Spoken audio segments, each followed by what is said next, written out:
इस न्यूज के प्रायोजक हैं देव जनरल स्टोर एवं पुस्तक भंडार, नया बस स्टैंड, मुंगेली।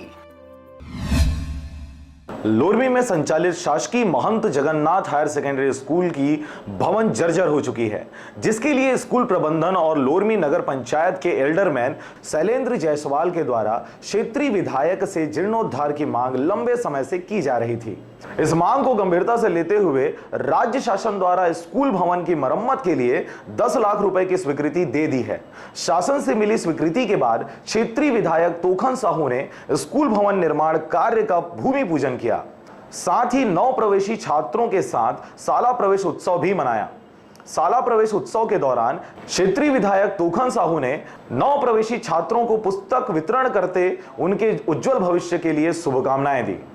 लोरमी के जो बहुत प्रतिष्ठित स्कूल है, जहाँ यहाँ के जितने भी वरिष्ठ लोग हैं, यहाँ के नागरिक हैं, यहाँ यहीं से पढ़ाई किए हैं।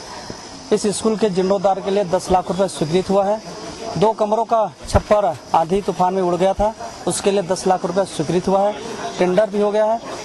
छत डलने के बाद यहाँ के जो बच्चे हैं उनको बैठने की सुविधा मिलेगी, अच्छी पढ़ाई के लिए सुविधा मिलेगी।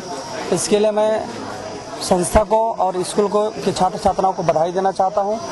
और उसके साथ साथ आज शाला प्रवेश उत्सव मनाया गया। छात्र छात्राएं स्कूल आते हैं, नए शाला में प्रवेश करते हैं, तो हम शाला प्रवेश उत्सव के रूप में मनाएं। उसी तारतम्य में आज यहाँ शाला प्रवेश उत्सव मनाया गया। बहुत उत्साह से बच्चे लोग स्कूल आ रहे हैं, उनको पुस्तक। लोरमी से प्रीतम दिवाकर के साथ ब्यूरो रिपोर्ट, आरजे रमजाज है।